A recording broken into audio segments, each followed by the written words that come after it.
चीज़ के बारे में, मतलब कि मैं एक लाइफ कोच बनूं? एक्चुअली मैं शुरू से बहुत ही स्पिरिचुअल पर्सन रही हूँ। मैं एकदम से रियलाइज़ हुआ कि यार ये चीज़ ना लोगों को सिखानी चाहिए, क्योंकि हर कोई नहीं जानता है कि बहुत ही छोटे-छोटे तरीके हैं जिसको इम्प्लीमेंट करके अपनी लाइफ को बहुत ही नेक्स्ट लेवल ले जाया जा सकता है। लोग छोटी से छोटी चीज़ों को लेकर स्ट्रेस ले रहे हैं, टेंशन ले रहे हैं, रोना-धोना कर लेते हैं कि भाई, लेकिन उसका कोई वजूद नहीं रहता है, फिर भी लोग रहते हैं। इसको आप कैसे देखें? दोनों की बातचीत चल रही थी। पार्वती जी ने कहा दुनिया में इतने दुखी लोग हैं, तो आप इनका दुःख दूर क्यों नहीं कर देते? तो बोले कि क्या करना चाहिए? उन्होंने बोला कि आप चेंज कर दो ना, जिनके पास ज़्यादा दुःख है उनको थोड़ा कम दुःख मिल जाए, ऐसा कुछ सिस्टम करो। तो बोले ठीक है, एक काम करते हैं। उन्होंने अनाउंस किया कि चौक चौराहे पर सब अपने दुःख की पोटली रख के आ जाओ। तो आज के डेट में लोग कपल्स जो होते हैं, ब्रेकअप बहुत जल्दी हो जा रहे हैं। लोग आज की छोटी चीज़ों को लेकर स्ट्रेस ले रहे हैं, टेंशन ले रहे हैं, रोना-धोना कर लेते हैं कि भाई। तो शुरू करें। लाइफ में हम बहुत सारी चीज़ें सीखते हैं, पढ़ाई, काम, स्किल, बट इसी के बीच में हम लाइफ को कैसे जीना है वो कहीं ना कहीं भूल जाते हैं या फिर ध्यान ही नहीं देते हैं। तो आज मैं आपको एक ऐसे शख्सियत से मिलाने वाला हूँ जो एक लाइफ के बारे में आपको अच्छे समझा सकते हैं। एक सब्जेक्ट टीचर है लाइफ को लेकर समझाने के लिए, जो अपने हीलिंग और ट्रेनिंग के थ्रू आपको कैसे लाइफ को अच्छे से जीना है और कैसे खुश होकर जीना है, मज़ेदार बनाना है, वो सब करते हैं। तो welcome TRP the Ravi podcast, Mrs Manisha Agarwal ji. Thank you Ravi ji. सबसे पहले मैं इनके बारे में बता देना चाहता हूँ कि ये stress detox, happiness activation, parenting, love life, ऐसे कई सारे चीज़ों के बारे में लोगों को ट्रेनिंग देते हैं और इनसे बहुत से लोग इंस्पायर भी हुए हैं और इन्होंने बहुत सारे लोगों की मेंटल स्ट्रेस को भी कम किया है। तो आज हम उन्हीं से ही जानते हैं, उन्हीं की मुँह ज़बानी, कि उनका कैसा एक्सपीरियंस रहा है और वो कैसे लोगों को इस ट्रेनिंग के माध्यम से मोटिवेट करते हैं, हीलिंग करते हैं। तो मनीषा जी, कैसे हैं आप? बहुत बढ़िया, बहुत शानदार। आपका मैंने एक चीज़ देखा है कि आप लोगों को बोलते हैं कि 1 से 10 रेशियो के बीच में आपकी हैप्पीनेस का क्या लेवल है। तो आज आपका लेवल क्या है अभी? मेरा तो ऑलवेज 10 ही रहता है। ऑलवेज 10 रहता है। इस पॉडकास्ट के एंड तक मैं आपको बता देना चाहता हूँ, आप इतने खूबसूरत हो, आप इतने ट्रेंड हो, वेल ट्रेंड हो, इतने अच्छे आप लोगों को स्पीच देते हो, लोगों की प्रॉब्लम सॉल्व करते हो, बट इस पॉडकास्ट के एंड तक आपका लेवल हैप्पीनेस का 10 प्लस मैं करवाऊंगा। इसका मैं गारंटी देता हूँ। बढ़िया, बहुत बढ़िया। तो सबसे पहले आपने सोचा कैसे कि मैं इस चीज़ के बारे में, मतलब कि मैं एक लाइफ कोच बनूं? एक्चुअली मैं शुरू से बहुत ही स्पिरिचुअल पर्सन रही हूँ, और यदि मैं सोचूं तो लास्ट 20-25 ईयर्स से तो मैं बहुत सारे जितने भी सो कॉल्ड स्पिरिचुअल गुरुज हैं उनके साथ मैंने सेशंस किए हैं, उनके क्लासेस अटेंड किए हैं, और उनके साथ जो भी मौन वगैरह रखने के, सहज समाधि और सब कुछ किया है। इनफैक्ट विपाशना वगैरह भी मैंने सब किया है। तो मैं काफ़ी स्पिरिचुअल प्रैक्टिस करती थी। कितने साल का एक्सपीरियंस रहा है आपका ये टोटल? 25 ईयर्स तो हो गया, क्योंकि मैं जब से समझने लायक हुई 10th से ही मेरे पापा मुझे शादी के पहले से ही हर जगह लेके जाते थे। मतलब उस जमाने में हमने आर्ट ऑफ लिविंग और ये सब किया है। अच्छा, okay. हाँ, तो सब कुछ। जब भी सिस्टर शिवानी से मैं 2 बार मिली हूँ, तो कभी भी कुछ ऐसा होता कि स्पिरिचुअल कहीं पे बातचीत हो रही है तो वो लेके जाते थे। शौकीन थे बहुत ज़्यादा, हम सारे भाई बहन जाते थे। तो मेरा तो बहुत ही इंटरेस्ट रहता था। तो मैं मतलब जब ये यूट्यूब का ज़माना नहीं था उस समय, वो सीडीज़, डीवीडीज़ और बुक्स से स्पिरिचुअल प्रैक्टिसेस में रहती थी, क्योंकि 2000 के बाद ही आया है ये मोबाइल और यूट्यूब। तो मैं सोचती हूँ और उसके बाद आया है 2005 के बाद। तो उसके भी पहले से मैं, आपको देख के लगता नहीं आप इतना पुरानी है। तो मैं अपनी प्रैक्टिसेस जब मैं करती थी तो मैंने देखा, ये चीज़ महसूस किया कि लाइफ के जो उतार चढ़ाव आते हैं इसमें ये बहुत काम आती है। मतलब ये तो पॉसिबल है नहीं कि किसी की लाइफ में उतार चढ़ाव ना आए। तो मेरा भी वही रोलर कोस्टर लाइफ रहा है। तो जब रोलर कोस्टर वाली सिचुएशन होती थी तो मैं देखती थी कि ये चीज़ें मुझे बहुत हेल्प कर रही है, अब मुझे इमोशनली स्टेबल रखने में, मेरे हैप्पीनेस को लेवल को मेंटेन करने में। तब मुझे लगा कि लोगों को भी शायद इसकी ज़रूरत है, और स्पेशली कोविड के समय कुछ खास लोगों को मैंने खोया। तो उस समय एकदम से रियलाइज़ हुआ कि यार ये चीज़ ना लोगों को सिखानी चाहिए, क्योंकि हर कोई नहीं जानता है कि बहुत ही छोटे-छोटे तरीके हैं जिसको इम्प्लीमेंट करके अपनी लाइफ को बहुत ही नेक्स्ट लेवल ले जाया जा सकता है। तो अगर देखा जाए तो आप हर जगह से नॉलेज अचीव करके अपना एक खुद का एक बना रही हो, बना के लोगों को आप लाइफ कोच दे रहे हो, जीवन को कैसे जीना है आप सिखा रहे हैं। तो एक गाना है मनीषा जी, दुनिया में इतने गम, मेरा गम सबसे कम, ठीक है। हम जब जाते हैं अपनी प्रॉब्लम्स किसी और को बताने के लिए, पर देखते हैं कि उसके जीवन में तो मुझसे ज्यादा प्रॉब्लम्स हैं। Yes yes. आज की डेट में लोग छोटी से छोटी चीजों को लेकर स्ट्रेस ले रहे हैं, टेंशन ले रहे हैं, रोना धोना कर लेते हैं कि भाई, लेकिन उसका कोई वजूद नहीं रहता है, फिर भी लोग लेते हैं। इसको आप कैसे देखते हैं? इसको मैं एक बहुत अच्छी स्टोरी से आपको समझाती हूँ कि जी। एक बार शिव और पार्वती दोनों की बातचीत चल रही थी। पार्वती जी ने कहा, दुनिया में इतने दुखी लोग हैं, तो आप इनका दुख दूर क्यों नहीं कर देते प्रभु? तो बोले कि क्या करना चाहिए? उन्होंने बोला कि आप चेंज कर दो ना, जिनके पास ज्यादा दुख है उनको थोड़ा कम दुख मिल जाए, ऐसा कुछ सिस्टम करो। तो बोले ठीक है, एक काम करते हैं। उन्होंने अनाउंस किया कि चौक चौराहे पर सब अपने दुख की पोटली रख के आ जाओ, मतलब अपना दुख को एक कागज में लिखो और उसमें डाल के चौक पे रख के आ जाओ। तो क्या होगा, आपका दुख वहां खत्म हो जाएगा और आपको जिसका समझ में आए वो उठा के ले आना, क्योंकि भाई कुछ तो बांटना तो पड़ेगा, क्यों ले आना। सब बहुत एक्साइटेड हो गए, पूरे लोग गए एकदम भागते भागते, एकदम जल्दी जल्दी अपने सारे दुखों को लिखा, पोटली रख के आए। और जब वापस घर आए वो दूसरों की पोटली लेकर और खोला उस पोटली की चिट को, बोले अरे मेरा वाला ही ठीक था। सब ही वापस जाके अपना ढूंढ ढूंढ के वापस लेके आए। तो इस कहानी का जो सार है, इसको बहुत अच्छे तरीके से और समझाया गया है, यही कि हमारा दुख हम सोचते हैं सबसे बड़ा है, जबकि वो बहुत ही कम होता है। तो जो ऊपर वाला है वो सबको खुशी रखना चाहता है और वो हमारे लिए बहुत दूर तक सोचता है। तो हम ही ये सोचते हैं कि नहीं नहीं नहीं, हम बहुत दुखी हैं, जबकि ऐसा कुछ नहीं है। और दुख तो ऐसी चीज है कि कृष्ण भगवान के भी जीवन में आया है। मैंने बताया भी था कल के सेशन में कि कृष्ण जी जो है वो एक आइडल हम ले सकते हैं कि उनका जन्म कारावास में हुआ, उसके बाद उनकी माँ से उनको दूर कर दिया गया, उसके बाद उनको पूतना जहर पिलाने आ गई, फिर कभी उनको मतलब अपने बिलवेड को छोड़ना पड़ा, राधा जी को छोड़ना पड़ा, वहाँ ब्रेकअप हुआ। तो आप देखो कि कहाँ कहाँ वो रणछोड़ बने।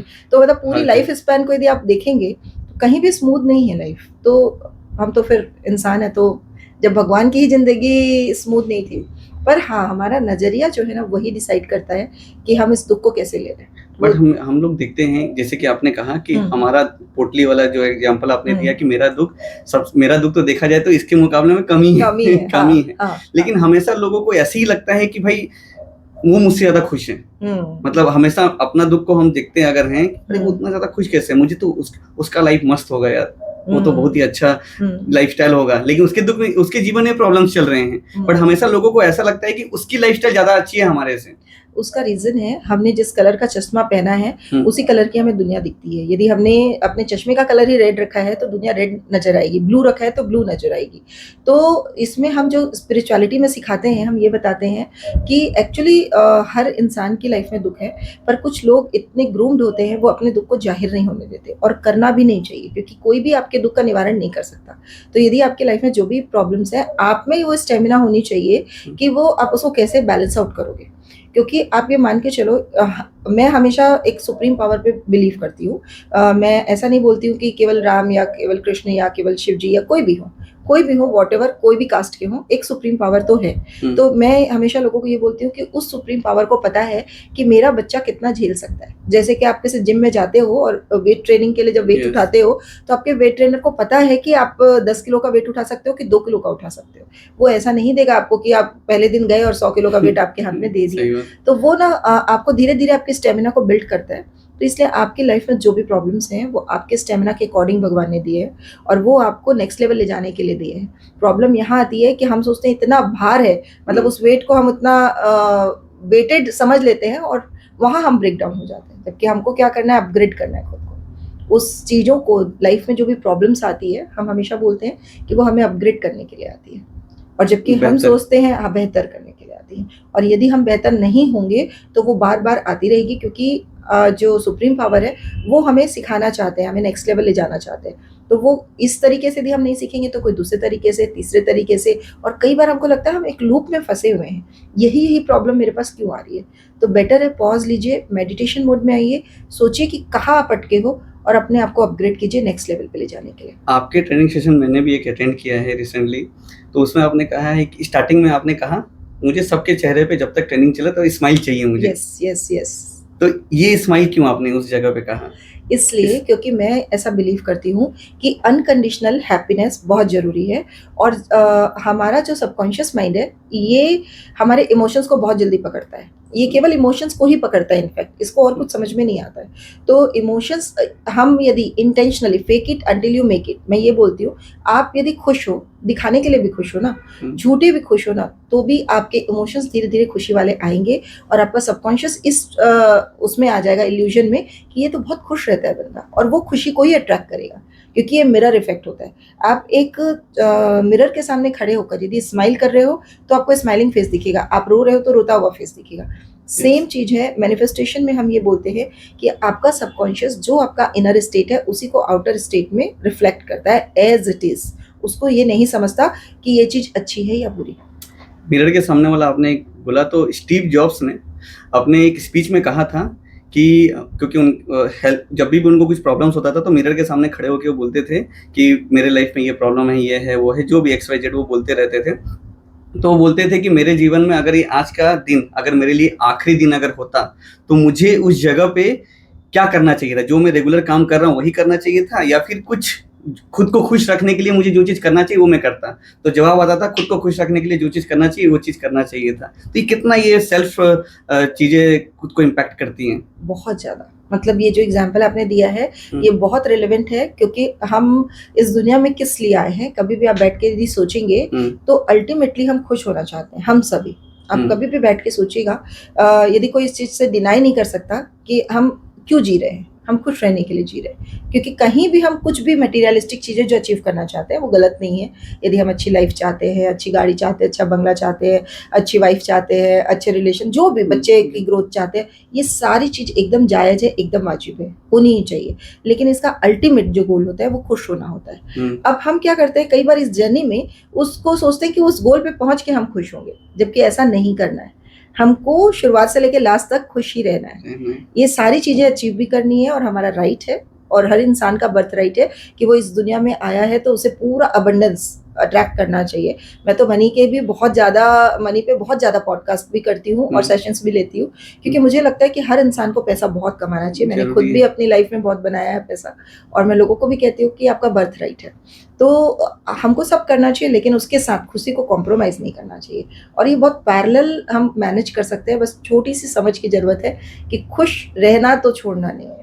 तो इसलिए मैं हमेशा सेशन में बोलती हूँ कि सेशन में एंटर करने से लेकर निकलने तक आपके चेहरे पर खुशी तो बनी रहनी चाहिए, और अनकंडीशनल हैप्पीनेस। अगर देखा जाए तो आपके कहने के हिसाब से एक रणवीर कपूर की एक मूवी आई थी, ये जवानी ये दीवानी, उसमें रणवीर कपूर का एक फेमस डायलॉग था, 22 पे जॉब, 25 पे नौकरी, 26 पे छोकरी, 30 पे बच्चे और 60 में रिटायरमेंट, बुढ़ापा। तो ये जो उसका कहना है कि तो हैप्पीनेस तो हमको जैसे करके भी चाहिए होता है, जीवन में चाहिए होता है, हमको जैसे भी करके हैप्पीनेस चाहिए होता है। तो बीच में लोगों का ये जो रोना धोना, स्ट्रगल और इतना ज्यादा खुद को लेकर परेशान होना है, तो ये क्या है? देखो, अभी आप जब बता रहे थे इसमें मैं इसको करेक्ट करना चाहूंगी। हैप्पीनेस चाहिए नहीं होता है, हैप्पीनेस हमारे अंदर होता है। मतलब यदि मैं हमेशा बोलती हूँ, बाहर की चीजें अचीव करने के बाद हम खुशी को फील करेंगे तो हम खुशी को किसी बाहर, अपना रिमोट कंट्रोल बाहर दे रहे हैं, जबकि हमको अपने अंदर ही रखना है। खुश तो मुझे रहना ही है, मैं रहता ही हूँ और मेरे अंदर ही खुशी है, जब से जन्मा हूँ तब से मैं खुशी हूँ, ऐसा। तो ये एक यदि इंसान हर बार रिसाइट करे, जस्ट बोलना है कि मैं हमेशा खुश रहता हूँ, मैं तो खुश ही हूँ, मैं तो हमेशा फैंटास्टिक। जैसे मैं हमेशा बोलती हूँ, यदि आपसे कोई पूछे कि आप कैसे हैं तो हमेशा बोलिए फैंटास्टिक, सुपर्ब, एक्सेलेंट, इस टाइप के वर्ड्स यूज कीजिए। जैसे नहीं, ठीक है, बढ़िया है, चल रही है, कट रही है, ये सारे वर्ड्स गलत होते हैं। आप इतने एक्साइटमेंट में जवाब दीजिए, आप ये मत सोचिए सामने वाला बोलेगा अरे बाप रे, मतलब घबरा जाएगा, इतने क्यों फैंटास्टिक है ये। तो वो होना बहुत जरूरी है। इसी के साथ मेरे साथ भी एक चीज होता है, जैसे कि झारसुगुड़ा में मैं थोड़ा सा लोगों की नजर से मैं थोड़ा फेमस हूँ, तो लोग मुझे बोलते हैं, पूछते हैं कैसे हो, मस्त हूँ, कैसे चल रहा है, मस्त चल रहा है, सब कुछ ऐसे चल रहा है। तो ये चीज जब मेरे साथ होता है, कई लोगों का साइड से, मुझे तो डायरेक्ट नहीं बोलता, साइड से कितना सेल्फ ऑब्सेस्ड पर्सन नहीं है, कितना खुद। तो ये क्या सेल्फ ऑब्सेस्ड कहेंगे कि ये बोलेंगे खुद से प्यार, सेल्फ लव है? सेल्फ लव है, और सेल्फ लव की state is the best state. मैं 3 चीजों को हमेशा बहुत फोकस करती हूँ। मेरे पूरे, यदि मैं मेरी टीचिंग्स का क्रक्स बताऊं तो मैं हमेशा बोलती हूँ, एक तो मुस्कुराइए, अनकंडीशनल हैप्पीनेस आपको लाइफ में होना ही चाहिए। मतलब सामने वाले क्या सोच रहे हैं उस पर हमको नहीं सोचना है, हमको खुश रहना भाई, क्योंकि यदि हम जितने खुश रहेंगे उतनी खुशियां अट्रैक्ट करेंगे। और खुशियाँ क्या चीज़ से, हम अच्छे रिश्ते चाहते हैं, हम अच्छा हेल्थ चाहते हैं, हम अच्छा पैसा चाहते हैं। ये बेसिकली यदि 3 Yes. चीज़ मिल जाए लाइफ में तो हम खुश हैं। तो ये 3 चीज़ें मेरे पास ऑलरेडी हैं। ये सोचकर हम यदि हमेशा खुश रहेंगे ना तो खुशियाँ आती जाएंगी। सेकंड चीज़ मैं हमेशा बोलती हूँ, ग्रैटिट्यूड की स्टेट में रहो। भगवान तुमने बहुत दिया है, बहुत दिया है, और जब भी आपको कोई और भी कुछ भी करे तो आप बहुत थैंकफुल दिल से फील कीजिए। तो एनी टाइम यदि आप थैंकफुल के स्टेट में रहते हो तो आप ग्राउंडेड रहते हो, ऐसा मैं मानती हूँ। और ये बहुत ज़रूरी चीज़ है, मतलब ग्रैटिट्यूड में होना चाहिए। और तीसरा सेल्फ लव। अब आप देखोगे तो आपको ऐसा लगेगा ग्रैटिट्यूड और सेल्फ लव कॉन्ट्राडिक्टरी है, क्योंकि सेल्फ लव में कहीं ना कहीं एटीट्यूड लग रहा है। Yes. लेकिन ऐसा नहीं है, नहीं। ऐसा नहीं है। सेल्फ लव यानी मैं तो जो हूँ वो मैं बहुत परफेक्ट हूँ, हर मामले में परफेक्ट हूँ, वो होना ही चाहिए। क्यों हम अपने आप को किसी से भी कम समझें किसी भी मामले में, और हम हैं भी नहीं और होना भी नहीं चाहिए। और इनफैक्ट मैं अपने पेरेंटिंग सेशन में बताती हूँ कि 7 साल तक बच्चे का कॉन्फिडेंस माँ बाप के सेल्फ लव की स्टेट का ही रिफ्लेक्शन होता है। मतलब कई बार हम बच्चे को जाने अनजाने में बोल देते हैं, तू क्या करेगा, तू नहीं समझ सकता, तेरे से नहीं हो पाएगा, Yes. और वहीं हम उसकी सारे कैलिबर को किल कर वो देते सब हैं, कान में भरते जाते हैं भरते उसके। जाते हैं। तो अपने मतलब पेरेंटिंग में तो मैं हमेशा ये कहती हूँ कि सेल्फ लव के स्टेट में रहना आप खुद भी रहिए, बच्चे को भी शुरू से सिखाइए। तो हम खुद को नेगेटिव एनर्जी से कैसे खुद को दूर रख सकते हैं? जैसे कि अभी आपने कहा है कि एग्जांपल दिया, सपोज मैं अपना खुद का एक एग्जांपल देता हूँ। मेरे पास लोग काम करते हैं, सीखते हैं, ट्रेनिंग लेते हैं और काम छोड़ के चले जाते हैं। छोड़ के जाने के बाद में वो जाके 50 जगह पे मेरे बारे में बुराई करते हैं, अच्छा ही नहीं करते हैं कि अरे वहाँ पे सैलरी नहीं मिल रहा था, वहाँ पे मुझे ठीक से इंपॉर्टेंस नहीं दिया जा रहा था, बहुत सारी चीजें ऐसी होती हैं।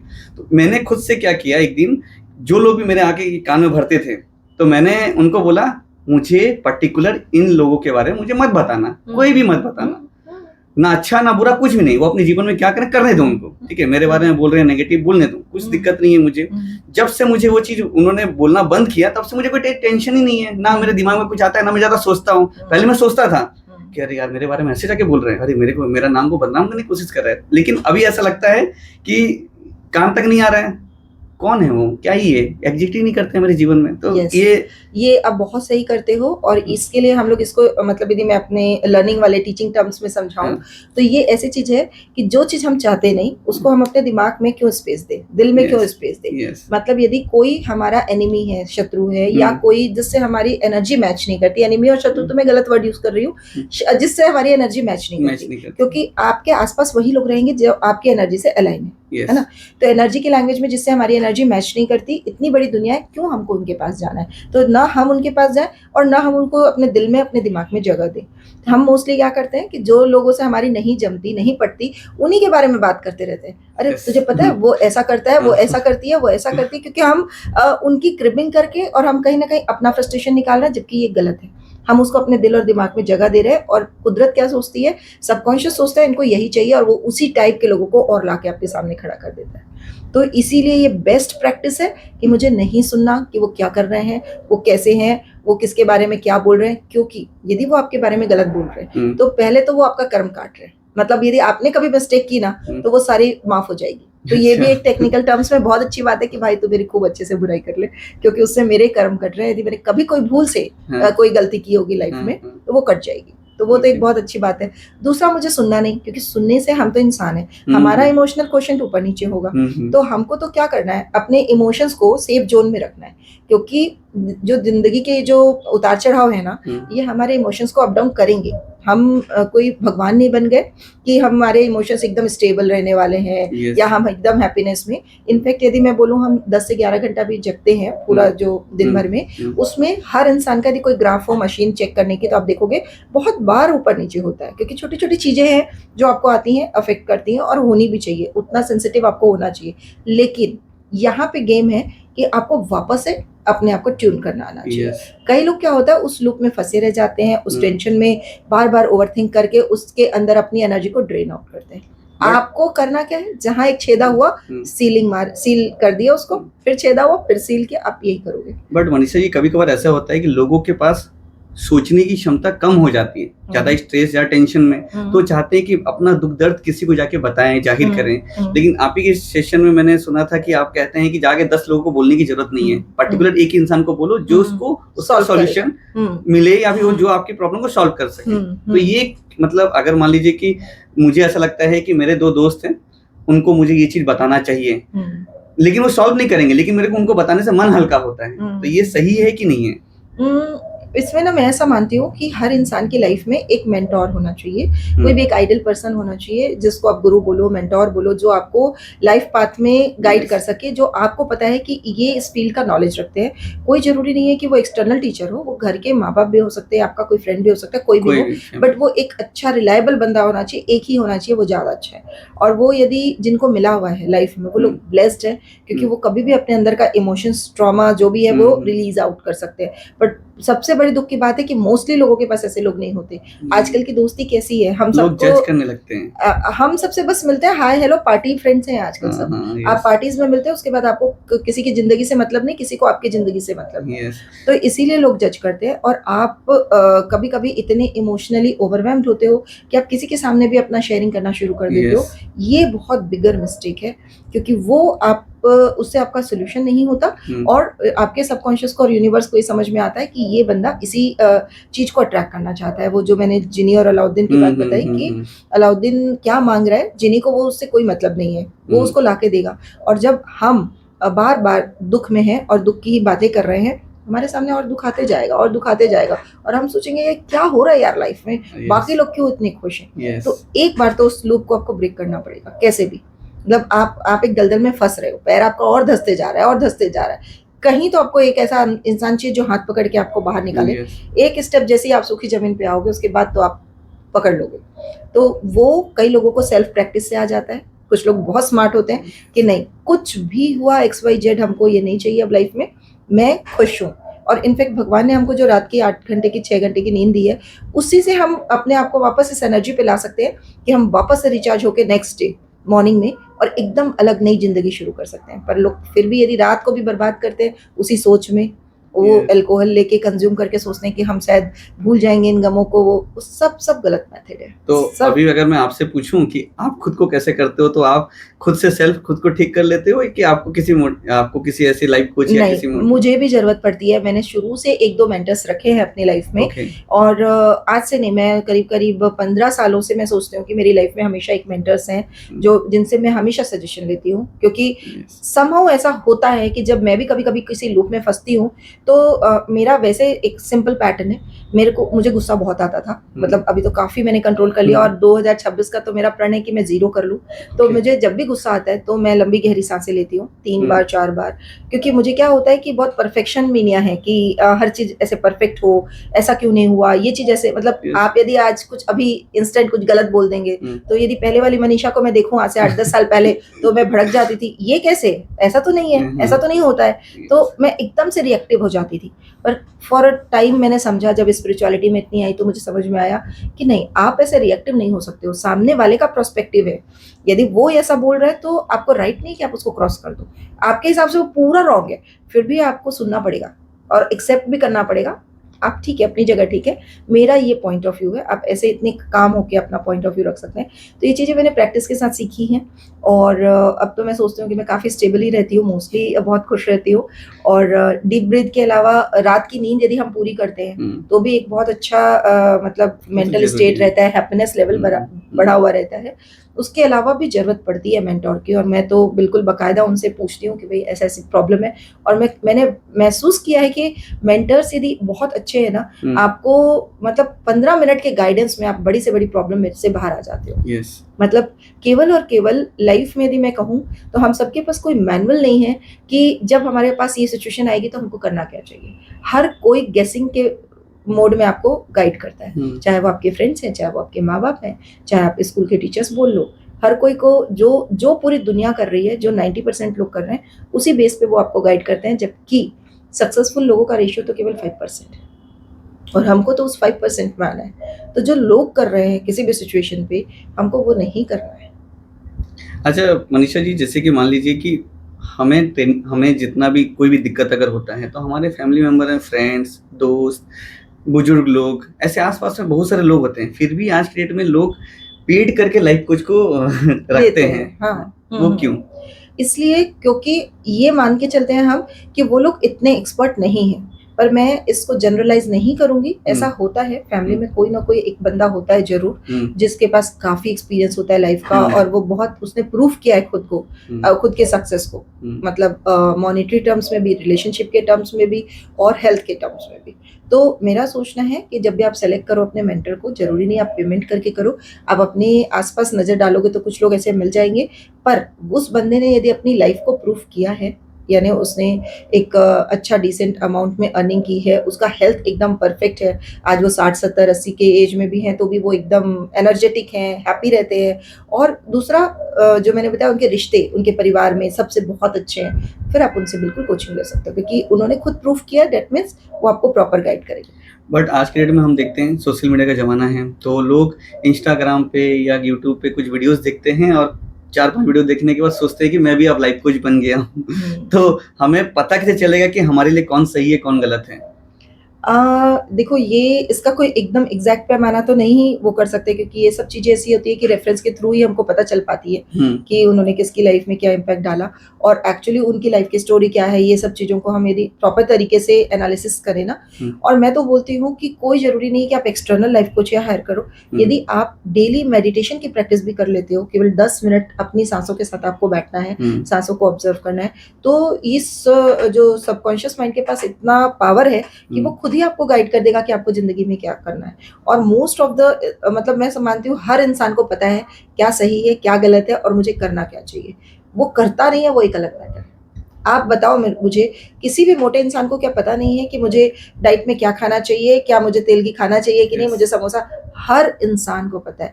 वो फिर भी नहीं खा रहे हैं, वो फिर भी वॉकिंग नहीं कर रहे हैं, वो फिर भी रिड्यूस नहीं कर रहे, वो एक अलग मैटर है। तो मैं भी ये मानती हूँ, स्पिरिचुअलिटी में भी ये मानती हूँ कि हमको लाइफ की कोई भी सिचुएशंस आए, हमको उससे निकलना आता है, पर पता नहीं क्यों हम अपने आप को हेल्पलेस बना लेते हैं। तो मेडिटेशन एक अच्छा पावर टूल है। मेडिटेशन से आपका एक ट्रेनिंग सेशन याद आया जिसमें आप टैपिंग के थ्रू से हाथ में, सर पे, अपने कॉलर पे, अपने माथे पे, ऐसे करिए टैपिंग के थ्रू से, चाहे शरीर में जितना पेन हो, चाहे आपके अंदर जितना पेन हो, सब चीजों को आप रिलीव करते हो कुछ देर के लिए। तो ये कहाँ तक काम करता है? ये जबरदस्त टेक्निक है, इसे EFT टेक्निक कहते हैं, और EFT यानी कि emotional freedom tapping technique. EFT, emotional freedom tapping technique. ये क्या है कि हमारे बॉडी में 14 मेरिडियन पॉइंट्स है। इस पॉइंट्स में जाकर हमारी नेगेटिव एनर्जी स्टक हो जाती है। अब नेगेटिव एनर्जी आती कहाँ है? हम बचपन से जैसे आसपास के एनवायरनमेंट में घूम रहे हैं, कुछ भी सुन रहे हैं, कुछ भी देख रहे हैं, हमारे 5 सेंसेस के थ्रू नेगेटिविटी हमारे अंदर जाती ही है, क्योंकि हम समाज में रह रहे हैं। तो ये नेगेटिविटी हम डेली का डेली रिलीज नहीं कर पाते, वो जाके उस कॉर्नर्स में जमती जाती है, और वो जब जमती है तो वो क्या करती है कि किसी ना किसी तरह से बीमारियों का रूप लेती है। किसी किसी इंसान में ये पावर होता है कि वो अपनी नेगेटिविटी को बहुत जल्दी जल्दी क्लीन करके डीप ब्रीदिंग के थ्रू या बाकी मेडिटेशन के थ्रू या पूरी नींद लेकर या ऑटोमेटिकली उसकी बॉडी ऐसा रिस्पॉन्ड करती है कि वो अपनी नेगेटिविटी को रिमूव करते रहते हैं, काफ़ी पॉजिटिव होते हैं। पर कुछ लोग क्या होता है, उन्हें पता नहीं होता है और वो उस नेगेटिविटी के लूप में फंसते जाते हैं। तो वो जो नेगेटिव एनर्जी बीमारियों का रूप लेती है, इसीलिए हमारी बॉडी में पेन आता है। सारी बीमारियां साइकोसोमेटिक होती हैं। मतलब you can heal your life, Louise Hay की एक बुक है जिसमें उन्होंने क्लियर बताया है हर बीमारी के नाम के सामने कि ये इमोशनल रीजन है, जिसकी वजह से उन्होंने उस बुक में बताया है कि यदि आपके कंधों में दर्द है, मतलब कि आपने ज्यादा जिम्मेदारी ली हुई है, केवल अपने परिवार की नहीं, आस पड़ोस की भी और आजू बाजू की भी और सबकी। यदि आपके घुटनों में दर्द है, मतलब आप झुकना नहीं चाहते हो, मतलब लोग अकड़ है आपके बॉडी में, तो ऐसे आप यदि उस बुक को मैं स्ट्रांगली रेफर करूंगी, आपने आप यदि ऑडियंस पढ़ेंगे तो you can heal your life by Louise Hay, तो उसमें उन्होंने बताया है। तो ये जो टेक्निक है, इसके थ्रू हम ये बताते हैं कि टैप करके, जैसे प्लम्बर पाइप में यदि कचरा होता है तो उसे टैप करके निकाल देता है, रिलीज कर देता है, तो वैसे ही हम टैप करके नेगेटिविटी को रिलीज करते हैं। आपने कराटे चॉप वाला भी कुछ एक तो सिखाया था। हाँ, वो क्या है? मैं बताती हूँ। तो ये सारी चीजें पहले मैं टैपिंग टेक्निक को क्लियर कर देती हूँ। तो ये जो EFT के जो पॉइंट्स हैं, इस पॉइंट्स पे यदि हम डेली 5 से 10 मिनट, जैसे हम योगा करते हैं, सूर्य नमस्कार करते हैं, तो यदि हम टैपिंग कर ले और इसके साथ साथ अपने सबकॉन्शियस माइंड को कुछ सेटल सजेशंस हम देते हैं। यानी कि आपको थोड़ा सा सुनने में फनी सा लगेगा, हम बार बार यदि अपने सबकॉन्शियस को ये बोले कि मैं खुश हूँ या मैं 100% रिस्पॉन्सिबिलिटी लेता हूँ, जो भी मेरी लाइफ में हो रहा है वो मेरे साथ, मतलब उसको मैं एक्सेप्ट करता हूँ, और बहुत सारे ऐसे पॉजिटिव सजेशंस हैं, बार बार रिपीटेशन से सबकॉन्शियस ट्रेन होता है और वो उस चीज को मानने लगता है, छोटे बच्चे की तरह। छोटे बच्चे को आप जैसा समझाएंगे वो वैसा मानने लगेगा। तो हम सबकॉन्शियस को ट्रेनिंग देते हैं कुछ कुछ सटल सेंटेंसेस के थ्रू कि हम इस बीमारी से दूर हो रहे हैं, हम इसे रिलीज़ कर रहे हैं, हम अपने नेगेटिव इमोशंस को रिलीज़ कर रहे हैं, मैं रिस्पॉन्सिबिलिटी ले रही हूँ कि मैं जैसी भी हूँ, जो भी हूँ, खुद को प्यार करती हूँ, खुद को स्वीकार करती हूँ, और साथ साथ में हम टैप करते जाते हैं। तो हम पहला फर्स्ट टैपिंग ये करते हैं, देन फिर ऐसा सिर पे करते हैं, यहाँ करते हैं, यहाँ ये सब पॉइंट्स हैं, मेरिडियन पॉइंट्स हैं। देन फिर हम यहाँ करते हैं, ये करते हैं। और ये जो टेक्निक है ये बहुत पुरानी टेक्निक है, ऐसा नहीं है कि आज की टेक्निक है, 100 साल से भी ज़्यादा कई बुक्स में कई बड़े बड़े एक्सपर्ट्स ने इस टेक्निक के बारे में बताया है। अब सोशल मीडिया की वजह से ज़्यादा अवेयरनेस आ रही है, तो लोगों को रिजल्ट दिखता है, तो बहुत जल्दी ये चीज़ें वायरल हो रही है। बट ये कहीं ना कहीं खुद को ठगने जैसा हो जाता है, कुछ देर के लिए तो ये काम करता है आई थिंक। नहीं ऐसा नहीं है, ऐसा नहीं है। यदि वो 6 से 7 घंटा भी रिलीफ कर रहा है, आप मुझे बताओ ना, पेन किलर खाते हो तो पेन किलर कितनी देर रिलीफ करती है? आप एक पेन किलर खा लेते हो तो क्या लाइफ टाइम आपको पेन नहीं होता? होता तो है। तो वही है, आप नहाते हो तो क्या आप खुद को ठगते हो? आप नहाते हो तो आप कितनी देर तक फ्रेश रहते हो? 4 से 5 घंटा, 6 घंटा या 8 घंटा, उसके बाद आपको फिर नहाना पड़ता है। तो ये ऐसा है कि आप इसको रेगुलर करते रहो, आप सुबह शाम करो, आपकी ज्यादा प्रॉब्लम है आप 3 टाइम करो, मतलब आप इसका एक पर्टिकुलर टाइम फ्रेम है कि इतनी देर तक ही आप इसके लिए, फिर वापस से आप पॉल्यूटेड हो गए। तो आपको ये, यदि आप रेगुलर में रख रहे हो तो आप तो बड़ी बड़ी बीमारियों को अपने से दूर रख रहे हो। ऐसा है, मतलब ऐसा नहीं कि एक बार कर लिया तो ये लाइफ टाइम, ऐसा तो कोई मेडिकल में भी पिल्स नहीं बनी है कि वन टाइम कुछ ले लिया तो फिर अब आप जिंदगी भर बीमार नहीं पड़ोगे। बुखार की भी दवाई, आप क्रोसिन भी लेते हो तो आपको वापस 4 घंटे के बाद रेगुलर आपको हैबिट करना पड़ेगा। तो इसीलिए ये बताया गया कि ये टेक्निक एक पर्टिकुलर टाइम पीरियड के लिए आपको ठीक करती है, और उतना काफी होता है। ओके। अब कराटे चॉपिंग वाला जो बता रहे थे, कराटे चॉपिंग का तो जो मैंने गेम कराया था उसके बारे में आप बोल रहे हैं, वो तो जस्ट हाँ, स्ट्रेस रिलीफ का उससे डायरेक्ट कनेक्शन इस तरीके से है, यदि ऑडियंस में सब बैठे हैं और मैं बैक में यदि उनके कराटे चॉपिंग से मसाज करवा रही हूँ तो उससे ब्लड सर्कुलेशन बढ़ता है, और ब्लड सर्कुलेशन से हमारा माइंड एक्टिवेट होता है। तो मैं ऐसा कहती हूँ कि स्ट्रेस जो है ये हमारी बॉडी की फिटनेस पे भी बहुत डिपेंड करता है। जो इंसान डिसीज फ्री है वो स्ट्रेस फ्री भी रहता है। जो इंसान रात की नींद पूरी नहीं किया है, आप देखिएगा कि आप सेकेंड डे बिना कुछ हुए भी आप चिड़चिड़ाएंगे। यदि हमारी नींद रात को पूरी नहीं हुई है तो नेक्स्ट डे इतनी सी प्रॉब्लम भी आपको पैनिक कर देगी। तो बस यही है कि ब्लड सर्कुलेशन, ब्लड फ्लो अच्छा रहे और हमारी नींद पूरी हो तो हमारी सारी चीजें बहुत अच्छे से रेगुलेट रहती है। ओके। तो इसमें और एक चीज, जैसे कि आप कहीं भी ट्रेनिंग देते होंगे, जिन लोग को भी आप गाइड करते होंगे, आपके साथ कभी ऐसा हुआ है कि लोग आपको बोलें कि अरे मेरा टाइम वेस्ट हो गया, मुझे कुछ समझ ही में नहीं आ रहा है, कुछ सीख ही नहीं पाया, इससे अच्छा मैं किसी अपना कोई प्रोडक्टिव जगह पे टाइम देता तो मेरे ज़्यादा बेनिफिट होता? ऐसा आपके साथ कभी कुछ ऐसा एक्सपीरियंस हुआ है? ऐसा तो कभी नहीं हुआ। मतलब मेरे जितने भी इन पर्सन वर्कशॉप्स हुए हैं या ऑनलाइन भी मेरे इतने सेशंस होते हैं, मैं तो देखती हूँ 98 to 99% लोग हाईली सेटिस्फाइड होते हैं, क्योंकि ये जो चीज़ें मैं सिखा रही हूँ ये मेरी बनाई हुई चीज़ें नहीं है, ये सालों से चली आ रही हैं, बस मैं मेरे थ्रू उनको लोगों को स्प्रेड आउट कर रही हूँ। कोई भी ऐसी नई चीज़ें मैंने इजाद नहीं की है कि मैं उसकी ऑथेंटिसिटी पे कुछ क्वेश्चन मार्क करूँ कि ये चीज़ें वर्क करेगी कि नहीं करेगी। जैसे कि हम सबको पता है कि हम क्रोसिन खाएंगे, पैरासीटामोल खाएंगे तो हमारा फीवर उतरेगा ही, तो बस वैसी ही टेक्निक्स है कि ये इतनी प्रूवन है, इतने सालों से लोगों को रिजल्ट देती आ रही है कि रिजल्ट मिलता ही है, 100% रिजल्ट मिलता है। तो आप जैसे कि ठीक है, समझ में आता है, लेकिन वो 1% लोगों को आप हीलिंग का टेक्निक कैसे बता सकते हैं? जो 1% जो लोग हैं, जिन लोगों को हीलिंग की इंपॉर्टेंस के बारे में नहीं पता है, उसको आप कैसे बताना चाहते हैं कि हीलिंग क्या है? हाँ, जो लोग थोड़ा इग्नोर मारते हैं उन सबकी मैं बात कर रहा हूँ। ये मैं मानती हूँ आपकी बात कि बहुत सारे लोग इस चीज से अवेयर नहीं है कि वो अपने पास्ट ट्रॉमास को कैरी कर रहे हैं, है ना। और यदि हमको बहुत ऊंचे पहाड़ की चढ़ाई करनी है तो एकदम हैवी बैग लेके तो हम ऊपर नहीं चढ़ पाएंगे ना, क्योंकि यदि हमको ऊंची उड़ान भरनी है तो ये बोझा तो हल्का करना पड़ेगा। तो पास्ट ट्रॉमास वैसे ही हैं। एक और एग्जाम्पल यदि ले कि एल्बम में यदि हमने पूरी पुरानी फोटोज जमा करके रखी हैं तो हम नई फोटोज को कैसे लगाएंगे? और मोस्ट ऑफ द टाइम आप देखोगे कि मेजॉरिटी ऑफ लोग पुरानी बातों को ही करते रहते हैं। हमारे जमाने में ऐसा होता था, मेरे साथ ऐसा हुआ, तुम्हारे में तो ऐसा नहीं है। मतलब वो कंपैरिजन मोड में रहते हैं या फिर उस दुख में रहते हैं कि मेरे साथ लाइफ में मैंने क्या क्या देखा है, तुमको क्या पता। तो ये सारी चीज़ों को रिपीट करने से आपको लाइफ में आगे भी यही चीज़ें मिलती रहेंगी। तो इस चीज़ का रियलाइजेशन तो करवाना पड़ता है मुझे कई बार सेशंस में। कैसे निकलते हैं ऐसे बाहर? मतलब लोगों को ये ना जब रियलाइज करवाती हूँ कि यदि आप ये पास्ट की चीजों में रहेंगे तो आपके पास्ट ही घटित होते रहेंगे। तो ये है, और भी कई टेक्निक्स हैं, पूरा लंबा पॉडकास्ट हो जाएगा तो मैं इसमें बताऊंगी। हम ये रियलाइज कराते हैं, इसका मैं आपको सार बताऊंगी कि पास्ट ट्रॉमास जो है ये आपको छोड़ना पड़ेगा, और जब आप इसको छोड़ोगे ना तो आप इंटरनली हील होना शुरू करते हो। कुछ टेक्निक्स होती हैं, I am sorry, please forgive me, thank you, I love you, ho'oponopono techniques होती हैं। प्लस ऐसा, जैसे हम कई बार आपने सुना होगा कि हम अपने पास्ट कार्मिक अकाउंट की वजह से दुख भोग रहे हैं, कि पिछले जन्म में हमने कुछ कुछ ऐसा किया जिसकी वजह से हमारे साथ लाइफ में ऐसा हो रहा है। पर हमारा स्ट्रांग मानना है कि इस लाइफ में भी हम कुछ एक ऐसे एक्शंस ले सकते हैं जिससे हमारे पिछले जन्म के जो कर्म है वो काफ़ी डाइल्यूट हो सकते हैं।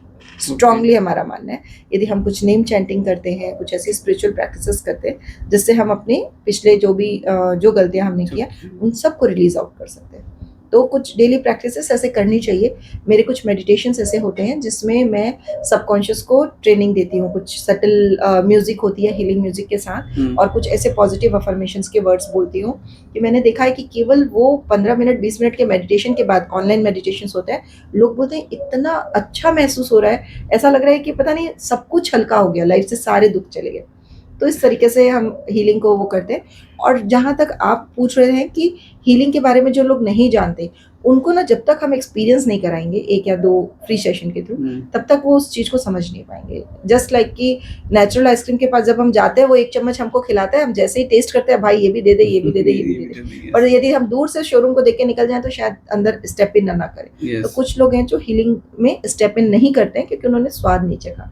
पर मैं श्योर हूँ कि जिसने भी स्वाद चखा हीलिंग का, वो तुरंत वो उसको अपनी बॉडी में, अपनी एनर्जी लेवल पे फील करता है, और फिर तो वो क्रेव करता है इंसान खुद ही कि मुझे सीखना है, मुझे जानना है कि ये है क्या। तो वो एक बार अभी जैसे कि manifestation and law of attraction ये भी बहुत पॉपुलर है। जैसे कि मान लीजिए कि एक गिलास में मैंने पानी लिया और मैंने बोला, जैसे कि मेरा टीआरपी है, पॉडकास्ट है, तो मैंने बोला डेली उसको देख के कि मेरा पॉडकास्ट वर्ल्ड फेमस हो जाए, और मैं पी लिया। तो ऐसा मैं डेली, हालांकि मैं ऑलरेडी मेहनत करता हूँ, तो क्या ये कितना समय लगेगा ये चीज पूरा होने के लिए? देखिए, इसका मैं आपको बताती हूँ कि लॉ ऑफ अट्रैक्शन की जो बुक है द सीक्रेट और जो मूवी है, ये इसी पे बेस्ड है सारी थ्योरी, जिसमें बताया गया है कि आस्क, बिलीव एंड रिसीव, है ना। जो आप बता रहे हो कि मैंने पानी से मांगा, आस्क, मैंने बिलीव किया कि ये पानी अब मेरा पॉडकास्ट को बहुत वो कर देगा, और रिसीव यानी आप रिसीव करो। यहाँ पर हम 2 चीज और ऐड करते हैं कि आस्क के बाद हम उस पे, मतलब बिलीव के बाद हम उसमें एक्शन भी लेते हैं, और आस्क के बाद हम उसमें इमोशन जोड़ते हैं। मतलब इमोशंस जोड़ना एक तो बहुत जरूरी है, मैकेनिकल तरीके से कुछ भी नहीं होगा।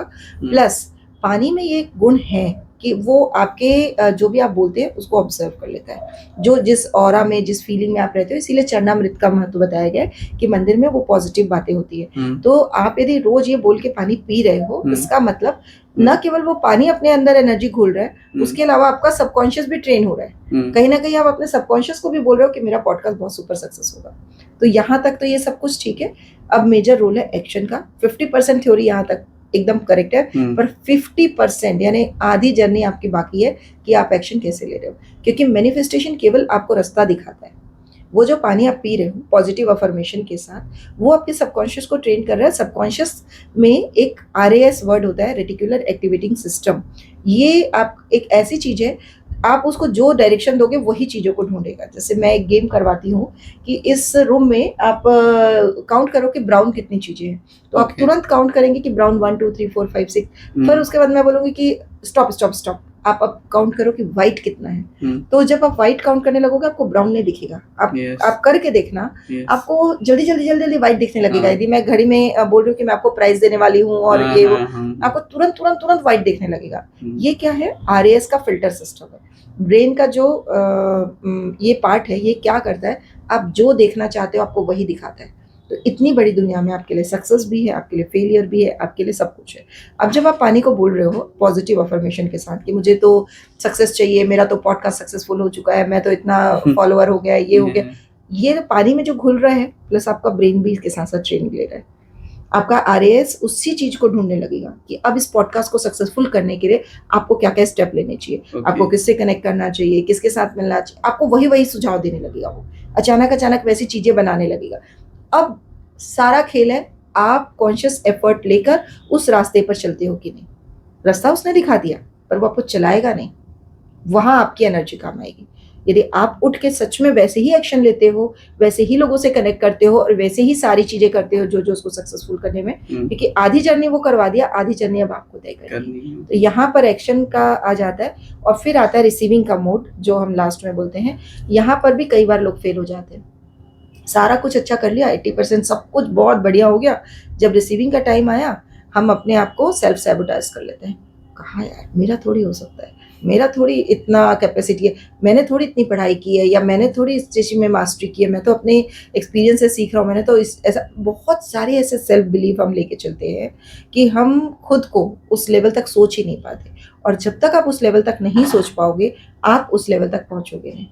मतलब ना, हम एक चीज़ बताते हैं कि एक थर्मोस्टेट होती है हमारे माइंड की, चाहे वो पैसे के मामले में हो, चाहे रिश्तों के मामले में हो।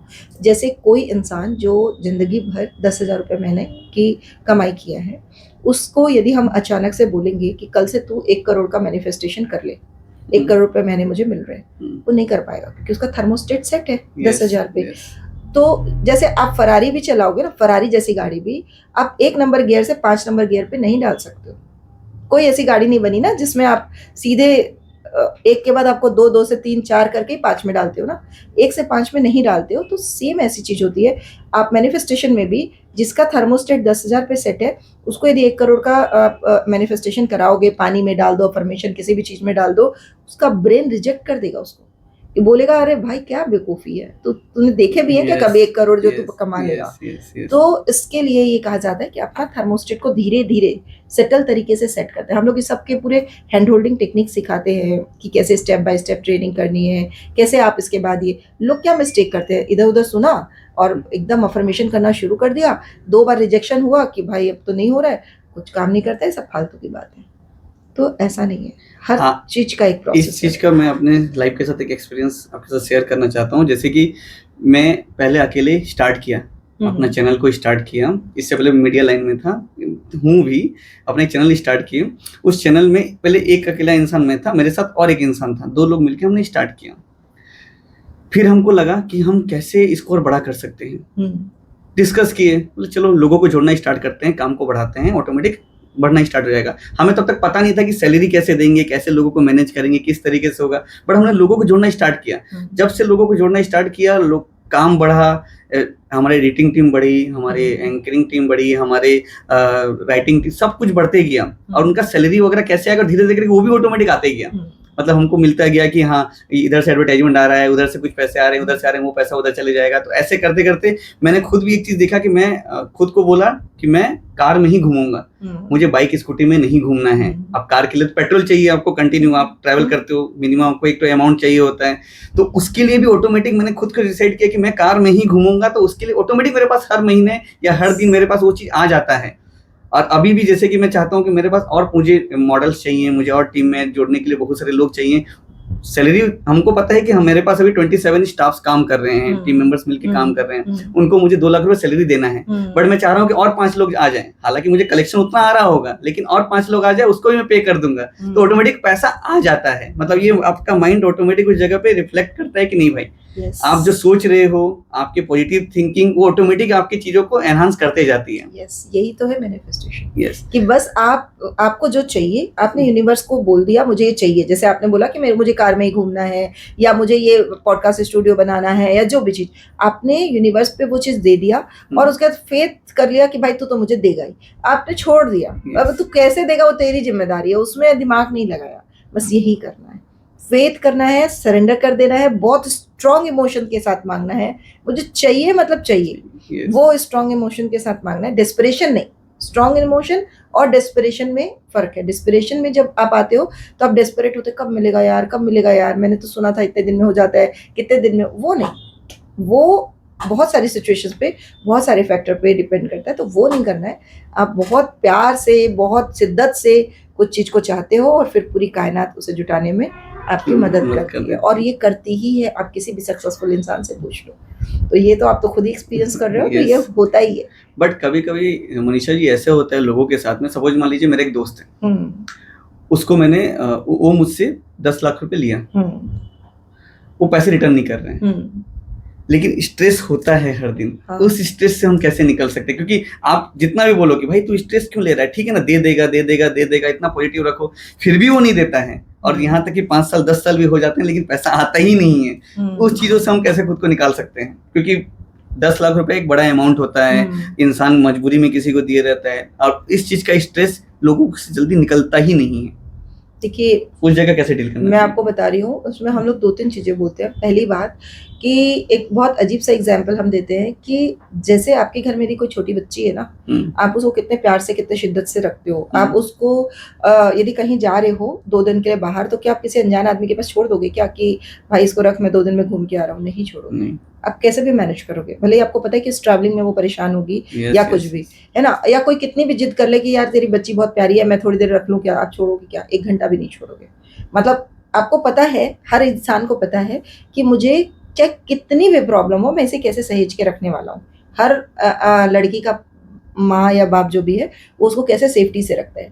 उतने ही प्यार से आपको अपने पैसे रखने हैं। पहली बात, आप क्या करते हो? इमोशनली ड्रिवन एक्शन लेते हो। किसी ने आपसे मांगा, आपने इमोशंस में आके, या तो लालच में आके कि ये मेरे पैसे बढ़ जाएंगे, या इमोशन में आके आपने एक्शन लिया। अब उस एक्शन का भुगतान तो आपको करना है, क्योंकि ये कर्म आपका है। तो पहले तो उसकी जिम्मेदारी लीजिए। हम क्या सोचते हैं, अरे तो मैं यदि फ्लो में बह भी गया तो भी उसका तो जिम्मे था ना कि वो मुझे दे। लेकिन ऐसा नहीं है। मतलब पहली बात, 100% जिम्मेदारी आपकी है कि आपने अपने पैसों को सहेज के नहीं रखा, आपने अपने पैसों के लिए गलत डिसीजन लिया। आप बहुत सोच समझ के, बहुत प्रैक्टिकल ग्राउंड में डिसीजन लीजिए कि आपको कहाँ देना है, कहाँ नहीं देना है। पहली बात, पहला पॉइंट। दूसरा पॉइंट, यदि गलती हो ही गई, यदि आपने कुछ ऐसा कर ही दिया, तो उसके बाद आपको यही सोचना है, शायद कोई जन्म में मैंने इससे लिए थे जो अब ये इसी रूप में मुझे लौटाने हैं। ये चीज़ में कितनी हकीकत है नहीं बता सकती, लेकिन बहुत ज़्यादा बुक्स में भी, सिस्टर शिवानी की भी बातों में हमेशा हम ये चीज़ सुनते आए हैं कि यदि आपका कोई भी अचानक ऐसा नुकसान हुआ है और आप सब तरफ से आपने जज कर लिया कि आप सही थे, आप गलत नहीं थे, तो वो कुछ ना कुछ आपके पिछले जन्मों का कर्म है। तो आपको अपने आप को तो करना पड़ेगा। और तीसरी बात, यदि आप उसी चीज़ में रह गए कि यार यार आ नहीं रहे, तो आप अगेन अपनी एनर्जी को इतना ड्रेन कर देंगे कि जितनी स्पीड में आप उतने पैसे कमा के निकल जाते, वो भी खत्म हो जाएगी। मतलब जब तक आप उस बात को कट नहीं करेंगे ना, वहाँ पे उस कॉर्ड को कट नहीं करेंगे ना, आप खुद के अंदर इतने छेदे बना रहे हैं कि वो पानी रुक ही नहीं रहा है उस वेसल में। तो आपके कहने के हिसाब से मुझे मदद करनी चाहिए थी कि नहीं करनी चाहिए थी? सिचुएशन पे डिपेंड करती है कि कितनी एग्जैक्टली कहाँ पे किसको, क्योंकि अगर मैं नहीं करूंगा तो मैं सेल्फिश कहला लूंगा। नहीं, ऐसा नहीं है। ऐसा नहीं है। आपको बहुत बहुत सोच समझ कर, पैसा एक ऐसी चीज है ना, इसमें इमोशनल डिसीजंस नहीं लिए जाते हैं। बहुत प्रैक्टिकल ग्राउंड में, यदि आपने कोई बिजनेस डीलिंग में उनके साथ इन्वेस्ट किया तो वो बहुत अच्छे से समझना था।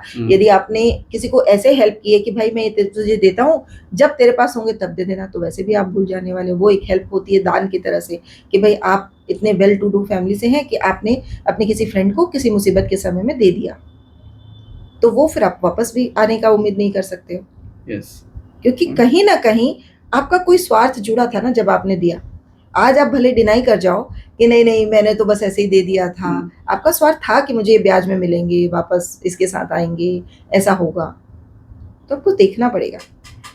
हम अपनी जिम्मेदारियों से हमेशा मुंह मोड़ लेते हैं कि नहीं मैं क्या करूं, वो तो मैं इस एक्चुअली आप इमोशनल ट्रैप में फंस जाते हैं। तो इमोशनल ट्रैप में लिए हुए डिसीजंस कभी भी सही नहीं होते। इमोशन से याद आया कि अभी आपने बहुत सारे लव लाइफ के केसेस आप मतलब डील करते होंगे, तो आज के डेट में लव लोग कपल्स जो होते हैं, ब्रेकअप बहुत जल्दी हो जा रहे हैं। लोग एक दूसरे को समझ नहीं पाते हैं कि भाई सही जा रहा है नहीं जा रहा है। कुछ लोग म्यूचुअल अंडरस्टैंडिंग से कि भाई आप ब्रेकअप कर लेते हैं, कुछ लोग ऐसे होते हैं झगड़ा करके ब्रेकअप कर लेते हैं, कुछ लोग ऐसे होते हैं दूसरों की बात सुन के ब्रेकअप कर लेते हैं कि अरे वो तेरी वाली तो उसके साथ थी, तेरी वाली तो उसके साथ थी। तो ये सब चीजों को आप कैसे डील करते हैं? देखिए, मैं सबसे पहले तो इसका रीज़न पे बात करना चाहूँगी कि क्या होता है। एक तो पेशेंस लेवल थोड़ा कम हुआ है अभी के कारण, क्योंकि इतना कुछ हम ऐसे मिनटों में लोगों को अवेल करा रहे हैं। जोमेटो है, स्विगी है, या कोई भी ऐसी रैपिडो है, तो मतलब आप आज सोचते हो 15 मिनट में 10 मिनट में आपके पास वो चीज़ हाथ सामने है। तो लोगों का पेशेंस लेवल एकदम बचपन से ही कम होते चला जा रहा है। उनको तुरंत चाहिए, क्विक चाहिए। लोगों के पास अभी ऑप्शंस मिल जा रहे हैं, वैरायटीज ऑफ ऑप्शंस मिलते हैं, इसीलिए लोग। तो एक ये भी है रीज़न। दूसरा रीज़न है कि लोग ना लोगों को देख कर सीख रहे हैं, देखते हैं कि अरे किसी की किसी से नहीं जम रही है, उसने ब्रेकअप कर लिया, वहां पे वो इसके साथ नहीं रह रहे हैं तो इसने ब्रेकअप कर लिया तो हम भी कर सकते हैं। लोगों को ऐसा अवेयरनेस आ गई, जबकि मैं ऐसा मानती हूँ रिश्तों में ना समझ की बहुत ज़रूरत होती है, और मनुष्य एक सामाजिक प्राणी है, उसको रिश्ते चाहिए ही चाहिए। मतलब हम ऐसा सोचते हैं, अभी की जनरेशन कई लोग ऐसा है कि शादी क्यों करना है, लिव इन में चल जाएगा काम, या फिर हमने छोड़ दिया तो क्या हुआ ऐसा, या हम और रिश्ते। जबकि आप देखोगे जिनके रिश्ते टूट रहे हैं वो वापस दूसरे रिश्तों में भी फिर तोड़ रहे हैं, मतलब दो दो तीन तीन चार चार ब्रेकअप हो रहे हैं। यदि किसी की शादियां टूट रही हैं तो दो दो तीन तीन चार चार बार टूट रही है। तो फिर भी उनको ये नहीं समझ में आ रहा है कि हमें खुद को अपग्रेड होने की नीड है। कहीं ना कहीं उनकी मिस्टेक है जिससे वो मुंह मोड़ रहे हैं। तो रिश्तों में तो आपको झुकना पड़ेगा, क्योंकि यदि आप और मैं अभी झगड़ा कर लें तो वो सिचुएशन कहाँ गलत है, यदि उस टॉपिक पे झगड़ा करेंगे तो कभी सोल्यूशन नहीं निकलेगा, क्योंकि हर इंसान सही होता है उसके पर्सपेक्टिव से देखें तो इसलिए वो सोल्यूशन कब मिलता है, जब आपको उस रिश्ते की कदर हो, उस इंसान की कदर हो। सही और गलत की कदर को आप साइड में रख दें, सही और गलत का तो कोई पैमाना नहीं है। तो ये कौन सी ऐसी मिस्टेक्स होते हैं, कुछ एग्जांपल ऐसे जो लोग अभी ब्रेकअप कर रहे हैं? मैं तो यही बोलूंगी कि एक तो सबसे बड़ी बात बहुत पेशेंस रखना चाहिए, और यदि आपको बट किसी कम रिश्ते में है आज की डेट में, आप जितना भी बोलिए लेकिन लोगों के पास कम है। तो फिर इसमें सबसे जो मजेदार टूल जो मेरा काम आता है, हाँ, जब भी किसी रिश्ते में मुझे लगता है कि यहाँ स्कोप है, जैसे यदि मेरे पास कोई कपल आते हैं कि यार ऐसी ऐसी सिचुएशन है, बहुत टॉक्सिक रिलेशनशिप पे है, अब हमको कंटिन्यू करना चाहिए कि ब्रेक करना चाहिए, तो मैं पहला क्वेश्चन तो ये पूछती हूँ, आप क्या चाहते हो, आपको एंड रिजल्ट क्या चाहिए? तो मोस्ट ऑफ द टाइम मैं देखती हूँ कि लोग कंफ्यूज होते हैं, उनको पता ही नहीं है कि हमको चाहिए क्या। कई लोग तो बोलेंगे कि यार मतलब ऐसे तो ठीक ही है, लेकिन ये हो जाता तो अच्छा रहता, ये हो जाता तो अच्छा होता। मैं बोली वो क्या क्या होता वो हम बाद में पेन डाउन करेंगे, पहले आप एंड रिजल्ट क्या देखते हो। तो जो लोग बोलते हैं कि एंड रिजल्ट में चाहती हूँ कि हमारे रिश्ते अच्छे हो जाए, उनके साथ तो फिर बहुत वर्किंग ईजी हो जाती है, क्योंकि उनको मैं एकदम सिंपल सा टास्क देती हूँ, क्या ऐसा रीजन है कि आप इस रिश्ते में इसके साथ रहना चाहते हो, चाहे वो लड़का हो चाहे लड़की। क्योंकि यदि आपने बोला कि इसमें ये सारी बुराई है, 9 बुराई है, पर ये एक अच्छाई है जिसके कारण मैं इसके साथ रहना चाहती हूँ, भाई कुछ तो है। यदि 10 का 10 आप क्रॉस कर रहे हो तो आप बोलोगे मैं किसी हालत में नहीं रह सकती इसके साथ या रह सकता, तो वो एक अच्छाई को आप पेन डाउन करना शुरू करो थैंक यू के साथ। दिन और रात जितने बार आपको टाइम मिले, केवल आप लिखते जाओ लिखते जाओ लिखते जाओ, थैंक यू यूनिवर्स, तुमने मुझे एक ऐसा से कई एक एग्जांपल बताती हूँ कि अभी एक कपल थे, उसमें उनका कहना था कि बस ना मेरा हस्बैंड केयरिंग बहुत है, बस उतना ही मुझे पसंद है कि केयर बहुत करता है, बाकी ये मुझे टाइम पे पैसे नहीं देता, कभी चिल्ला देता है, कभी देरी से उठता है, कभी कुछ कर रहा है, मतलब बहुत सारी उसकी प्रॉब्लम्स थी, मुझे इसके साथ नहीं रहना। लेकिन एक चीज अच्छी तो है, एक चीज अच्छी है कि ये एक इंटरनली केयरिंग है, तो बस ठीक है, थैंक यू यूनिवर्स, मैं आपको बहुत धन्यवाद देती हूँ, दिल से धन्यवाद देती हूँ कि आपने मुझे इतना केयरिंग हस्बैंड दिया। मैंने उसको बोला कि केवल ये लिखते जा कॉपी भर दे, जैसे राम राम की कॉपी भरते हैं। इतना सबकॉन्शियस में फर्क आता है कि उसको धीरे धीरे उसकी और अच्छाइयाँ दिखनी शुरू हो जाती है, और जैसे ही आप अच्छाइयाँ देखना शुरू करते हो वो अच्छाई होने भी लगती है। वो जो आधा ग्लास भरा हुआ आपको दिखना शुरू होता है, वो आधा ग्लास खाली आपकी नज़रों से हट ही जाता है, ओझल हो जाता है, और बहुत खुशी खुशी लोग रहने लगते हैं, बहुत अच्छी लाइफ जीने लगते हैं। हाँ, लेकिन यदि कहीं पे कोई ऐसा है कि नहीं मुझे करना ही नहीं इसे कंटिन्यू, स्ट्रांगली डिसाइड कर लिया है, तब उनको टिल्ट करना थोड़ा टफ होता है। पेरेंटिंग वाली चीज़ों में भी अगर हम आएँ तो उसमें देखते हैं कि बच्चों को हम कुछ भी चीज़ बोलते हैं वो भी कि अरे ये तो अच्छा पढ़ता नहीं है, अरे ये तो हम लोग का कंप्लेनिंग करते रहता है, ये तो घर में खाली उत्पन्न हरकत करते रहता है, घर की चीज़ों को तोड़ते रहता है।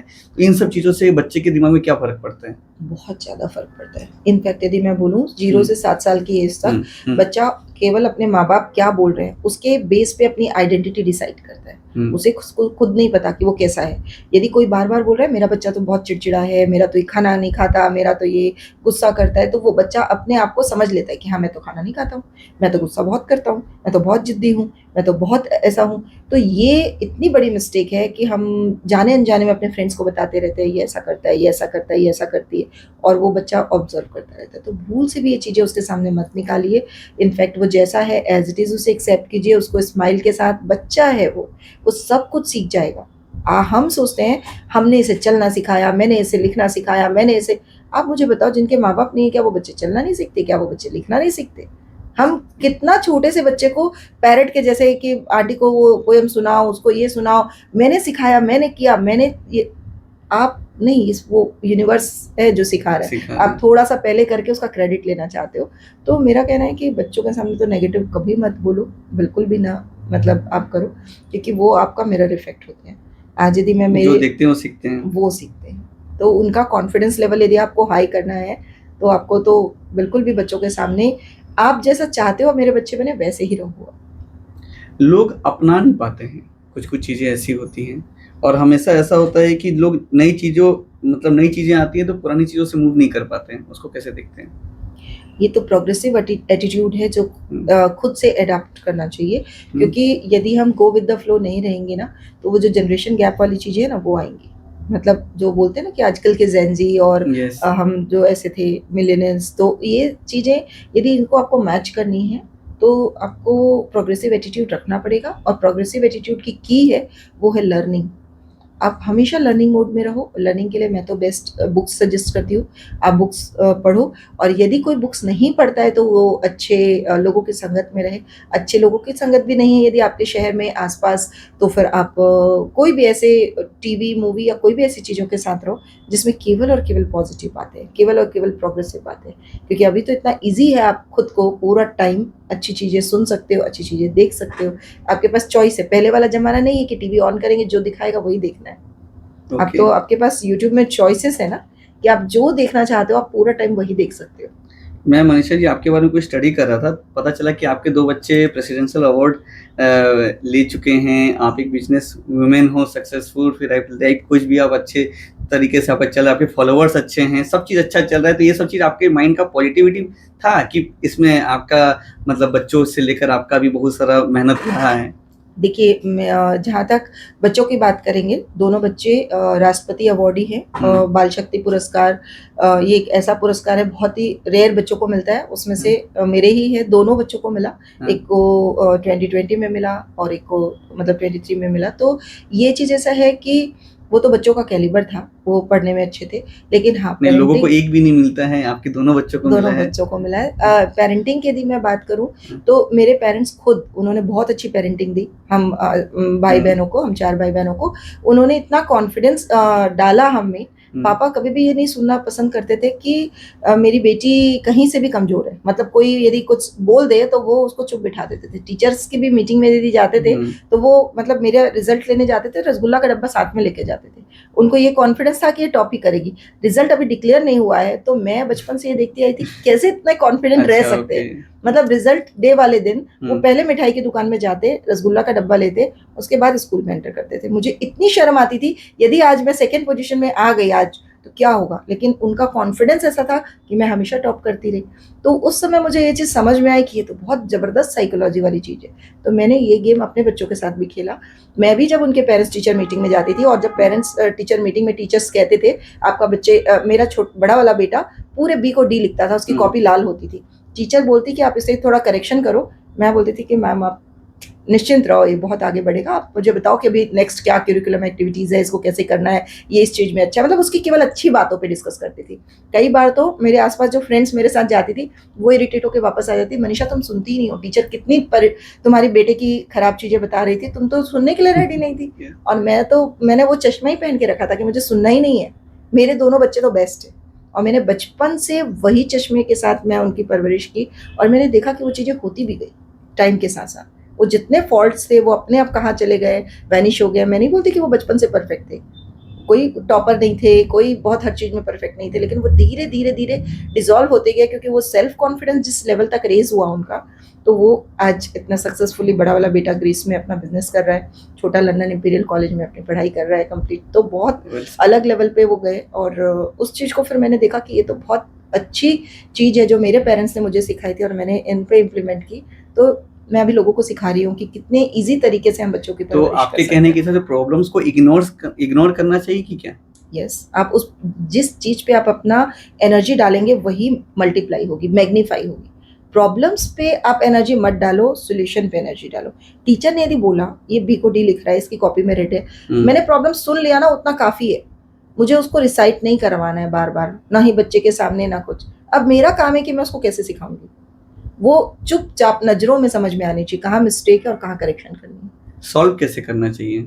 सॉल्व करना हर इंसान सॉल्व करता है, बट गलती कहाँ करते हैं, वर्बली रिपीट करके। अच्छा, ओके। सॉल्व करना है, मैं उसको इग्नोर करना नहीं बोल रही, सॉल्व आपको करना है। चुप होके करना है, चुपचाप करना है। ओके। आपका बच्चा यदि आपको कोई गलत चीज कर रहा है, आपको वहां से हटा के सही चीज में लाना है, आप करो, आप पेरेंट्स हो, आप उसका भला ही सोचोगे। बट हम क्या करते हैं, बार बार बोलते हैं, यस। और बोल के हम क्या करते हैं, प्रॉब्लम पे ध्यान को अपना लाते हैं, और जबकि हमको सोल्यूशन पे ध्यान को लाना है। जिस चीज पे हमारी एनर्जी जाएगी वही चीज बढ़ती जाएगी। आपके जीवन का टर्निंग पॉइंट क्या था? जैसे कि आप ऑलरेडी वेल सेटल, आपके हस्बैंड से लेकर बच्चों से लेकर सब कुछ सेटल्ड है, आप अच्छी बिजनेसमैन भी रह चुके हो, आप लाइफ कुछ भी अभी हैं, तो टर्निंग पॉइंट क्या था आपके जीवन का? मेरे जीवन का टर्निंग पॉइंट मैं यदि कहूँ, मैं बहुत पहले से स्पिरिचुअलिटी में थी, लेकिन मैं यदि सुनती थी जब लोगों से, तो बहुत अलग अलग एंगल से, लेकिन चीज़ें बहुत देरी से समझ में आई मुझे भी।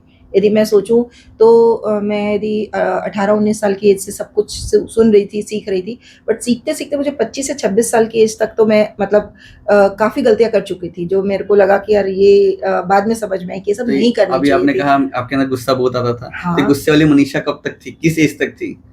ये तो मैं बोलूंगी कि अभी मुश्किल से 7-8 साल ही हुए हैं कि मैं अभी Okay. ठीक हुई हूँ। Okay. लेकिन गुस्सा तो एक्चुअली बहुत मुश्किल लगा मुझे अपने आप को, क्योंकि बहुत बहुत एम्बिशियस, बहुत अग्रेसिव रही हूँ मैं शुरू से, और परवरिश भी थोड़ी पापा ने बहुत अच्छी की, लेकिन कहीं ना कहीं थोड़ी पैम्पर्ड चाइल्ड भी रही हूँ। मतलब थोड़ा ऐसा था कि हर कुछ जो मैं सोचती थी वो मुझे मिल जाता था, तो वो चीज़ हर समय लाइफ में पॉसिबल नहीं होती है, हर समय पॉसिबल नहीं है। पेरेंट्स तो जरूर, तो ये सब चीज़ें ना लाइफ के साथ साथ धीरे धीरे धीरे धीरे समझ में आती गई। बहुत सारे टर्निंग पॉइंट रहे हैं। सिस्टर शिवानी का मेरी लाइफ में बहुत ही रहा है, मतलब क्या इम्पैक्ट रहा है। उनका एक प्रोग्राम आता था अवेकनिंग विद ब्रह्मा कुमारी, वो जो प्रोग्राम था उसकी पूरी सीडी डीवीडीज मेरे पास 200 डीवीडीज का कलेक्शन है। जिस समय टीवी में वो मतलब उनका शाम को 1 ही घंटे का प्रोग्राम आता था, तो वो छूट जाता था, बड़ा खर्चा था, तो उसको मैं पूरा डीवीडी में लगा के रीप्ले करके पूरे नोट्स बना के पूरी अपनी कॉपी मैंने बनाई हुई है, जिसमें मैं पूरा लिखती थी बहुत, मतलब तो वो सब मेरी लाइफ के बहुत बड़े बड़े टर्निंग पॉइंट थे।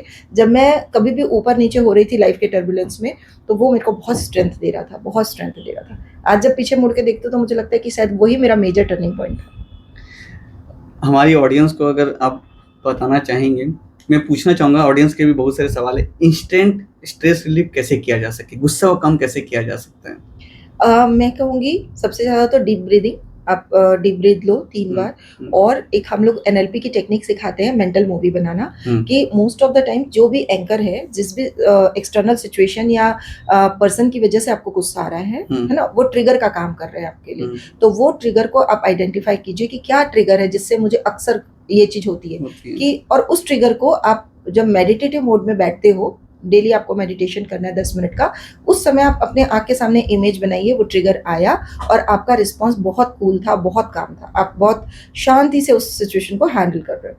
तो जब भी आप बार बार रिहर्सल करते हो, तो जब वो एक्चुअल सिचुएशन भी आती है तो आप बहुत पेशेंसली उसे हैंडल करते हो। और फिर भी कई बार आप फेल होते हो, कई बार आप फिर से गुस्सा हो जाते हो, कोई बात नहीं, आप फिर से रिकवर कर जाते हो। आप उस गुस्से को ज़्यादा लंबा रख नहीं पाते क्योंकि आपने मेंटल मूवी के समय प्रैक्टिस की है। तो ये 2 तरीके हैं जो सिंपल और मतलब एकदम जल्दी से ऑडियंस फॉलो कर सकते हैं। लोगों के गॉसिप से कैसे बचें? लोगों की गॉसिप तो मैं सोचती हूँ सबसे खराब चीज होती है। तो यदि हम सोच ले जिस दिन, तो आप उससे बच सकते हो। जिस दिन आपको समझ में आ गया कि एक समोसा खाना मेरी हेल्थ को कितना खराब कर सकता है, आप समोसे से अपना मुंह छोड़ सकते हो। जब तक आप ऐसे रहोगे ना कि मनीषा ने मना किया इसलिए समोसा नहीं खाना है, तब तक वो समोसा आपको अट्रैक्ट करेगा। पर जिस दिन आपके माइंड ने एक्सेप्ट कर लिया ना, समोसा का एग्जाम्पल मैं गलत दे रही हूँ, एल्कोहल आप समझ लो। एल्कोहल जिस दिन आपके माइंड ने समझ लिया ये एल्कोहल मेरे लीवर को खराब करेगा, ये मेरे बॉडी में कहाँ कहाँ क्या क्या नुकसान करेगा, तब तक वो आपको अट्रैक्ट नहीं करेगा। तो बस वैसे ये गॉसिप का जो रिजल्ट है ना, वो कितना आपको हार्म कर रहा है आपकी बॉडी को, आपके सपनों को, जिस दिन आपके माइंड को समझ में आ गया, आप उसके लिए क्रेव ही नहीं करोगे। मतलब आपको ऐसा हो जाएगा नहीं, मुझे नहीं सुनना। तो thank you so much Manisha ji, आज आपने अपना कीमती समय दिया। आई होप हमारी ऑडियंस जो भी हमारी वीडियो देख रही होंगी, आपसे बहुत सारी चीजें सीखी होंगे। और अगर आप लोगों को अपने जीवन में और भी कुछ चीजें, परेशानी या जो भी चीजें से अगर आप गुजर रहे हो, तो हमारे इनसे आप मनीषा अग्रवाल जी से आप इंस्टाग्राम के थ्रू से भी जॉयफुल मनीषा अग्रवाल करके इनका चैनल है, इनको आप फॉलो कर सकते हो और इनसे आप सीख सकते हो, इनसे आप टाइम ले सकते हो, जरूर आपकी मदद करेंगे। और मैंने भी अपने जीवन में सीखा एक चीज, अभी एक जितना भी देर मैंने मनीषा जी से बातचीत किया, कि खुद को खुश रखना है। अब खुद को खुश रखने के लिए कुछ भी करो, हर चीज में खुशी ढूंढना है, जिससे आपके जीवन बहुत ही आसान हो जाएगी, मजेदार हो जाएगी, जिससे आपको हर एक चीज में मन लगेगा। तो मिलते हैं नेक्स्ट एपिसोड में, नेक्स्ट पॉडकास्ट में। तब तक के लिए goodbye, tata, bye bye.